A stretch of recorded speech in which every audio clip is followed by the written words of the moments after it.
In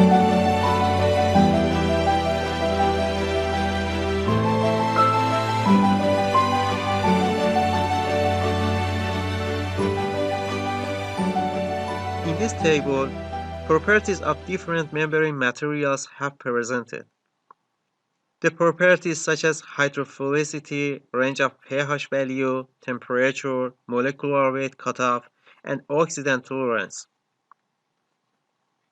If you compare the organic materials with inorganic materials, you observe that inorganics have a high tolerance than organics.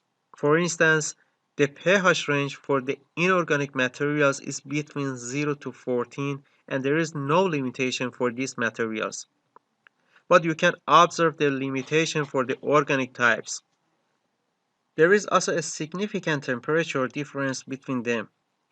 Most organic materials operate in temperature of less than 100 degrees, but inorganic materials can operate to more than 300 degrees Celsius. The oxidant tolerance for the inorganic is very high, but there's some limitation for the organics. From the point of view of hydrophilicity, inorganic materials are hydrophobic, but organic materials having different hydrophilicity properties.